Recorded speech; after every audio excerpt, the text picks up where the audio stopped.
लहराते बसंती समीरण का मधुमादक स्पर्श तुम्हें शुभ हो। कलियों कलियों में दलों दलों में बिखरा नवोत्कर्ष तुम्हें शुभ हो। अरे हम स्नेहियों की ये कामना है, यह व्याप्त सहर्ष तुम्हें शुभ हो। नवज्योति दे, हर्ष दे, जीवन दे प्रिय, यह नववर्ष तुम्हें शुभ हो। नए वर्ष की अनंत अनंत शुभकामनाएं, अशेष बधाइयों के बाद मैं आज बातचीत करना चाहूंगा अपने साथियों और विद्यार्थियों से भारतीय नववर्ष पर, जिसे हम संवत का नाम दिया करते हैं, विक्रम संवत का नाम दिया करते हैं, जिसकी स्थापना उस समय हो गई थी। हमारी आज की जो पीढ़ी अपनी डेट, मंथ और सन पर गर्व करती है, बड़े गर्व से कहती है आज इतनी तारीख है, आज वो महीना है, उसका दूर दूर तक कहीं कल्पना भी नहीं थी, उसका कहीं जन्म भी नहीं हुआ था।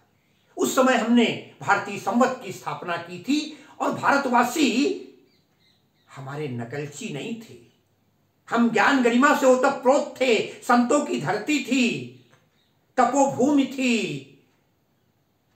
ये देश ज्ञान गरिमा से संपूर्ण था, वसुधैव कुटुंबकम की भावना से भरा हुआ था, दुश्मन को भी गले लगाने वाला था, सबको अपनाने वाला था, रक्त प्रसविनी ये वसुधा थी।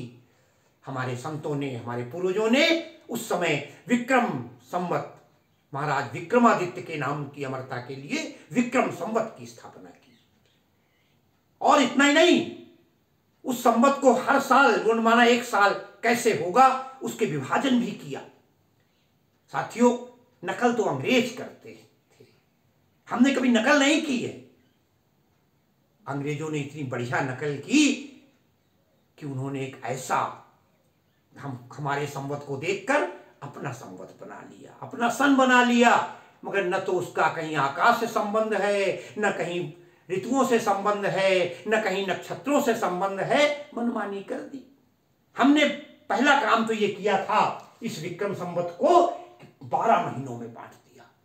ठीक है, हमारे महीने थे चैत्र, वैशाख, ज्येष्ठ, आषाढ़, श्रावण, भाद्रपद, अश्विन, कार्तिक, मार्गशीर्ष, पौष, माघ और फाल्गुन। उनकी बात मन में बैठी और उन्होंने भी क्या किया पता है? उन्होंने वही किया, 12 महीने बना दिए। जनवरी, फरवरी, मार्च, अप्रैल, मई, जून, जुलाई, अगस्त, सितंबर, अक्टूबर, नवंबर, दिसंबर। लेकिन पता नहीं नया वर्ष कहां से। अरे जनवरी का महीना, ठंड, कितनी भयंकर ठंड होती है, हम नया वर्ष कैसे कह देंगे, सब कांप रहे होते हैं। अरे नया वर्ष तो नवीनता का प्रतीक है, फसलों की लहलहाट का प्रतीक है। अब देखें आप, पहला महीना जो हमने निर्धारित किया वो चैत्र बनाया। साथियों, ये जो 12 महीने रखे गए, इनके घरेलू नाम भी हैं। हमारे गांव में लोग जो किताबी ज्ञान नहीं रखते थे लेकिन अनौपचारिक ज्ञान के सागर थे, उन लोगों ने भी अपने हिसाब से इसके नाम तद्भव के रूप में प्रस्तुत किए।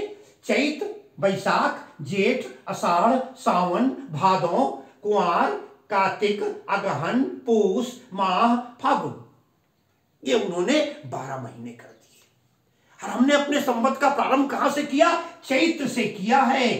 साथियों ध्यान रखिएगा, चैत्र, चैत्र शब्द जो है ऐसे ही नाम नहीं रख दिए गए, मनमानी जो चाहा कह दिया, किसी को सीटू कह दिया, पीटू कह दिया, चिंकू कह दिया, रिंकू कह दिया, है ना, रिंकी पिंकी कह दिया। नहीं, इन नामों के पीछे भी एक सार्थक वैज्ञानिकता थी। हर नक्षत्र जो ये हमारे हैं, 27 नक्षत्र, 28 भी मान लेते हैं लोग, मानते हैं, इन 28 नक्षत्रों में से 12 का चयन किया गया। पहला चैत्र जो था वो चित्रा नक्षत्र से बना। साथियों, चित्रा क्या है? चित्र है। और चित्र क्या है? चित्त है, मन है। एक बात ध्यान रखिएगा, चित्रा नक्षत्र से प्रारंभ होता है चैत्र का महीना। अब आप, हमारे बहुत सारे साथी जानते नहीं चैत्र होता कब है। इतना याद रखिए, जिस दिन होली जलती है उस दिन फागुन समाप्त हो जाता है। ध्यान रखिएगा, जिस दिन होली जली होगी, पूर्णिमा कही गई है हमारे, अभी समय बताऊंगा आपको तिथियां भी कैसे लगाई गई, उस दिन फाल्गुन समाप्त हो जाता है, उसके दूसरे दिन चैत्र प्रारंभ हो जाता है। हमने इतना ही नहीं किया, इन 12 महीने रखे और 12 महीनों के साथ साथ हमने तिथियां रखी। 30 दिन होते हैं, हमने भी महीने में 30 दिन रखे। अंग्रेजों ने कहीं 30, कहीं 29, कहीं 28, कहीं 31, हमने भी कुछ उतने साल उतने दिन का होगा, 365 दिन का किस प्रकार क्रम बनाया गया। सबसे पहले हमने अपने जो भारतीय महीने थे उसमें हमने 2 पक्ष कर दिए, एक कर दिया कृष्ण पक्ष और एक कर दिया शुक्ल पक्ष। साथियों ध्यान रखिएगा, कृष्ण पक्ष और शुक्ल पक्ष ये 2 पक्ष हो गए पहले। उसी के साथ साथ कृष्ण पक्ष जानते कब है? पूर्णिमा जिस दिन हो गई, होली बताया आपको, तमाम पूर्णिमाएं होती हैं, बताएंगे भी कैसे क्या उसकी परंपरा है। उसके दूसरे दिन से नया महीना प्रारंभ हो जाता है। पूर्णिमा का शब्द ही है पूर्ण माह, माह पूर्ण हो गया, माह पूरा हो गया, अर्थात अब नया माह प्रारंभ हो गया। जब नया माह प्रारंभ हुआ तो उस दिन से कृष्ण पक्ष होता है, क्योंकि पूर्णिमा को चांद जो है पूरा होता है और उसके बाद चांद का ढलान शुरू हो जाता है, फिर नए सिरे से निकलता है। तो पूर्णिमा में जो पहली तिथि हुई उसको हमने प्रतिपदा कहा, ध्यान रखिएगा, पहली तिथि प्रतिपदा। दूसरी तिथि जो हुई उसे हमने द्वितीया कहा, तीसरी तिथि को हमने तृतीया कहा, चौथी तिथि को हमने चतुर्थी कहा। ये 4 मैंने बताई आपको, पहला प्रतिपदा, द्वितीया, हम इसे परेवा भी कह दिया करते हैं। पहला तिथि है ना, द्वितीया द्विज कह देते हैं, तृतीया को तीज कह देते हैं, चतुर्थी को चौथ कह देते हैं, पंचमी को 5वीं तिथि, षष्ठी को 6ठी तिथि, सप्तमी को 7वीं, अष्टमी को 8वीं, नवमी को नवमी को नवमी और दशम को 10वीं तिथि कह दिया। लेकिन 10वीं के बाद हमने 11वीं तिथि को पता है क्या नाम दिया? एकादशी। ध्यान रखिएगा, एकादशी ये 11वां दिन है महीने का, फिर द्वादशी ये 12वां दिन है महीने का, और द्वादशी के बाद त्रयोदशी ये 13वां दिन है, चतुर्दशी 14वां दिन है, और 14 दिन बीतने के बाद जब 15वां दिन आया तो हमने उसको नाम दिया अमावस्या। ध्यान रखिएगा, उसको हमने नाम अमावस्या दिया, और अमावस्या का मतलब है महीना आधा हो गया। कृष्ण पक्ष अंग्रेजों ने किया, फर्स्ट फोर्टनाइट, सेकंड फोर्टनाइट, महीने का पार्ट कर दिया उसका, और अमावस्या का जब कहीं कोई बतावे आज अमावस्या है, इसका मतलब वो महीना आधा पूरा हो गया है। साथियों ध्यान रखिएगा, दीपावली अमावस्या को होती है, कार्तिक मास की, अपने आप कह दीजिए अमावस्या तक कृष्ण पक्ष था, क्योंकि थोड़ा अंधेरा होता था, इसे कुछ लोग कृष्ण माने कालिमा से लेते हैं अंधेरा, क्योंकि चंद्रमा धीरे धीरे घटता चला जाता है पूर्णमासी के बाद, और अमावस्या की तिथि ऐसी आती है चंद्रमा लुप्त हो जाता है, गायब हो जाता है, अंधकार होता है। कृष्ण पक्ष, शुक्ल पक्ष, फिर चंद्रमा एक नई रोशनी से, नई जोश से उमंग होता है, हमने उसे शुक्ल पक्ष दिया। जब 16वां दिन आया, अंग्रेजों ने उसे 16 तारीख दी, हमने उसे 16 तारीख नहीं दी, हमने फिर शुरू कर दिया प्रतिपदा से, पहली तिथि, द्वितीया, तृतीया, चतुर्थी, पंचमी, षष्ठी, सप्तमी, अष्टमी, नवमी, 10वीं, एकादशी। फिर ये ध्यान रखिएगा, एक एकादशी उस पक्ष में, एक क्योंकि हमने वही तिथियां रखी हैं, एक परिवार उसमें, एक परिवार इसमें, एकादशी, द्वादशी, त्रयोदशी। लेकिन अमावस्या तो आधे महीनों कहते थे, लेकिन जब महीना पूर्ण हुआ हमने उस तिथि का नाम दिया पूर्णिमा। कुछ लोग कहते पूर्णमासी, माने मास पूरा हो गया, और इस तरीके से ये हमारे दिन हो गए निश्चित रूप से महीने के साथ साथ वर्ष का बदल। अब देखें आप, चित्रा मजे की बात यह है कि जो हमारा संवत प्रारंभ हुआ वो पता है कब से प्रारंभ होता है? चैत्र महीने का। चैत्र महीना शुरू हो गया कब से? मैंने कहा था होली जलने के दूसरे दिन से। परेवा जिस दिन हम रंग खेलते हैं ना, वो प्रतिपदा होती है, परेवा होती है, उस दिन से रंग शुरू हो गया, उसी दिन हमारा चैत्र शुरू हुआ। लेकिन अमावस्या जब 15 दिन बीत गए, चैत्र की अमावस्या हो गई, आधा महीना निकल गया, और उसके बाद जो परेवा आई, चैत्र शुक्ल पक्ष। ध्यान रखिएगा, चैत्र का महीना, शुक्ल पक्ष माने 15 दिन बीत चुके हैं, और शुक्ल पक्ष का प्रतिपदा माने पहली तिथि अर्थात 16वां दिन जब शुरू हुआ, उस दिन जब नवरात्र शुरू होते हैं, ये इस दिन हमारा नया संवत वर्ष प्रारंभ होता है। साथियों, आप भी कह सकते हैं, हम भी कह सकते हैं, सोच सकते हैं, अरे पूर्वजों को रखना था तो होली के बाद ही जो कहते हो रख लेते, ये चित्रा नक्षत्र, अच्छा मैं बताता हूं बाद में, चैत्र के महीने पर ही क्यों रखा, और अगर चैत्र के महीने में रखा था तो फिर प्रारंभ से रख लेते, कृष्ण पक्ष से रख लेते, मगर कृष्ण पक्ष से नहीं रखा, उसका पीछे कारण था। चित्रा नक्षत्र, मैंने बताया आपको, इनके भी नाम जो रखे गए उनके पीछे वैज्ञानिकता थी। चैत्र महीना को हमने चित्रा नक्षत्र के नाम पर रखा, और चित्रा का मतलब चित्र, और चित्र का मतलब चित्त, हमारा मन है, उसके आधार पर रखा। साथियों, मन क्या है? मन बड़ा चंचल है, मन कोई चीज छोड़ता नहीं है। सूर का एक पद है, मघ पंचक ले गयो सांवरो ताते अति अकुलात। यहां गोपिका कहना चाहती हैं जो मघा नक्षत्र से 5वां नक्षत्र चित्रा है, अर्थात चित्र, चित्र माने चित्त, चित्त माने हृदय, जो हमारा हृदय है, जो मन है, वो कृष्ण लेकर चले गए हैं। चित्रा नक्षत्र से हमारा महीना चैत्र जो है वो प्रारंभ हुआ, और परिवार से रखने के पीछे कारण ये रहा साथियों कि हमारा जो चित्त है, जो मन है, वो चैत्र है। ध्यान रखिएगा, वो मन है, आधे दिन उस साल में है, आधे दिन इस साल में है। अर्थात प्राचीनता को छोड़ो नहीं, हमारी पुरानी बातों को और नई बातों को अपना लो। नई और पुरानी का अद्भुत समन्वय किया, यही तो हमारे भारतीय संवत की विशेषता रही, यही तो हमारे जीवन की विशेषता है, यही तो हमारे संस्कारों की विशेषता है। प्राचीनता की नींव पर नवीनता का भवन खड़ा करना। तो ऋषियों ने कहा कि पुरानी बातों को भी अपनाओ, नई को भी अपनाओ, मिला करके। तो चैत्र महीना जो था वो चित्रा नक्षत्र के आधार पर, वैशाख महीना जो था वो विशाखा नक्षत्र के आधार पर, ज्येष्ठ नक्षत्र ये जो था, जेठ का महीना, वो ज्येष्ठा के आधार पर, आषाढ़ का पूर्वाषाढ़ या उत्तराषाढ़ के नाम पर आषाढ़ हुआ, श्रवण नाम के नक्षत्र पर श्रावण का महीना हुआ, और उत्तरा भाद्रपद, पूर्वा भाद्रपद के नाम पर उत्तरा, और पूर्वा भाद्रपद के नाम पर भादों का महीना बना। अश्विनी नक्षत्र था, अश्विनी नक्षत्र के नाम पर अश्विन, और कृतिका नक्षत्र के नाम पर कार्तिक बना।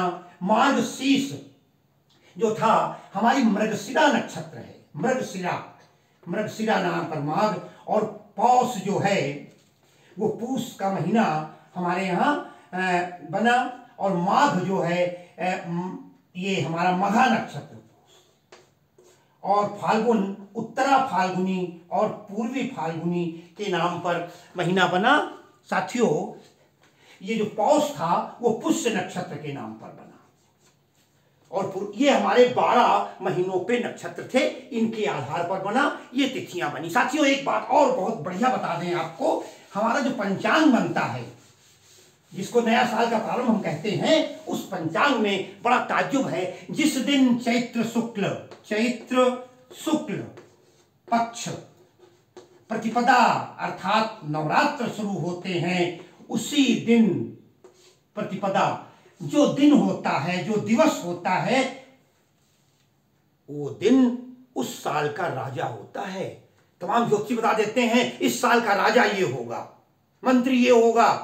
तो साथियों ध्यान रखिएगा, जो दिन है वही राजा होता है। अर्थात कहने का मतलब ये, अगर चैत्र शुक्ल पक्ष प्रतिपदा मंगल को पड़ रही है तो उस वर्ष का राजा मंगल हो गया, बुध को पड़ रहा है तो राजा बुध हो गया, गुरु को पड़ रहा है तो राजा गुरु हो गया, शुक्र को पड़ रहा है तो राजा शुक्र हो गया। और जैसा राजा होता है प्रजा वैसी होती है। स्वाभाविक है, अगर बुध को पड़ रहा है तो फिर मानकर चलिए बुद्ध का काम क्या है? अरे बुद्ध का काम व्यापार है, बुद्ध का काम विज्ञान है, बुद्ध का काम ज्ञान है, बुद्ध का काम वाणिज्य है, बुद्ध का काम तमाम प्रकार का लेखा जोखा है। तो उस साल पर उसका प्रभाव पड़ेगा, व्यापार की वृद्धि होगी। अगर मैं आज कोई बात बताना शुरू करूं इस वाले का, तो फिर पर साल जो देखेगा आने वाले साल में उसको भ्रम होगा। इसलिए जो भी पहला दिन होता है वही उस सत्र का राजा होता है और वही संचालन करता है सौर मंडल में। और बैसाख की महीने की जो संक्रांति होती है वो उसका मंत्री होता है। तो हमारे ये 12 माह अंग्रेजों ने वही कर लिया, उन्होंने 30 तारीखें दी, हमने इसको बराबर 2 पक्ष बना दिए, कृष्ण पक्ष और शुक्ल पक्ष। हमने भी 30 तिथियां दे दी और इस तरीके से उन तिथियों पर ही आज भी सारे काम होते हैं, सब कुछ होता है। तो ऐसा सुंदर जो समन्वय हमारे संस्कार रहे हैं उस अपनाना चाहिए, उसका निर्वाह करना चाहिए, तभी निश्चित रूप से हमारा जीवन सार्थक होगा, सफल होगा। ये भारतीय संस्कार थे, ये भारतीय संवत है और संवत को हमें उपासना करनी चाहिए, इसके आधार पर हमको अपना संचालन करना चाहिए। सीधी सी बात है, चैत्र का महीना है, जब नया शुरू हो रहा है, हमने बताया जाड़े में कर देते हैं, भयंकर ओला गिर रहे हैं, पाला पड़ रहा है। हमारे यहाँ कहा गया चैत्र का महीना बसंत ऋतु होती है, लहला रहे होते हैं खेत, नवीनता का संचार होता है, खेत में अनाज, खेत से अनाज घर पर कटकर आ जाता है। तभी मैंने शुरुआत में कहा था, लहराते बसंती समीरण का मधुमादक स्पर्श तुम्हें शुभ हो, कलियों कलियों में दलों दलों में बिखरा नवोत्कर्ष तुम्हें शुभ हो। तो इस प्रकार की ये बातें रहीं, इसी के आधार पर हमारा पूरा पंचांग बनता है, पूरी ज्योतिष उस पर ठहरी हुई है। सूर्य और चंद्रमा उसके हमारे साक्ष्य हैं, तमाम देवी देवता। और हमने मजे की बात ये क्या कर दी, हमने जो प्रतिपदा से प्रारंभ किया वो नवरात्र से कर दिया है साथियों। और नवरात्र का मतलब होता है, नव का मतलब होता है नया, सब कुछ नया है, नव वर्ष है, नई शुभकामनाएं हैं, नया रूप है, नई प्रकृति है, नवीनता है, जाड़े से मुक्ति मिल चुकी है, बसंत ऋतु का आगमन हो चुका है। उसी के बाद हमको 6 ऋतुएं होती हैं और पहली ऋतु ही बसंत चैत में शुरू हो जाती है। पतझड़ हटते हैं, नई कोपलें आ जाती हैं, आम में बौर आ जाती है। तो इस प्रकार ये हमारा, और नवरात्र में भी देवी से प्रारंभ किया गया है, देवी की उपासना, शक्ति की उपासना। साथियों, शक्ति क्या है, हमारी ताकत है, और ताकत का संचय करना कहा जाता है। इन 9 दिनों में आप किसी को गाली न दें, इन 9 दिनों में मारपीट न करें, झगड़ा न करें, अपने शक्ति का संचय करें। साथियों, बसंत का अर्थ ही यौवन होता है, चैत्र का महीना वसंत ऋतु का महीना होता है और हमें शक्ति का संचय करना है। साथियों, अगर संचय हम, और मैंने कहा बसंत का मतलब यौवन, अगर यौवन में ही शक्ति संचय नहीं करेंगे तो कब करेंगे। देवी पूजिता का प्रतीक है, हमने देवी के रूप में कन्या को माना है, नारी सशक्तिकरण की बात है, देवी पूजिपद कमल तुम्हारे की बात है। हमने नारियों का यत्र नार्यस्तु पूज्यन्ते रमन्ते तत्र देवता कहा है, नारियों की पूजा करते हुए, कल्याण करते हुए और अपनी शक्ति का संचय करें। निश्चित रूप से आदि शक्ति कह दिया गया, उस जन्मदात्री को, उस देवी को, उस माँ को, उस नवदुर्गा को, उसके 9 रूप कह दिए गए। 9 की विशेषता होती है, आप चाहे जितने बार पढ़ें, टोटल हमेशा 9 होता है। मैंने कई बार अपने वीडियो में बताया, 9 के पहाड़े को पढ़िए ना, 9 का 9 और 9 दूनी 18, जरा 1 और 8 को जोड़ दीजिए, फिर 9 हो गए, 9 तियां 27, 2 और 7 9 हो गए, 9 चौक 36, 3 और 6 9 हो गए, 9 पन्ना 45, 4 और 5 फिर 9 हो गए, 9 छक्का 54, 5 और 4 9 हो गए, 9 सत्ते 63, 6 और 3 9 हो गए, 9 अट्ठे 72, 7 और 2 9 हो गए, 9 दहम 9 9 81, 8 और 1 9 हो गए, 9 दहम 90, 9 जीरो 9 हो गए।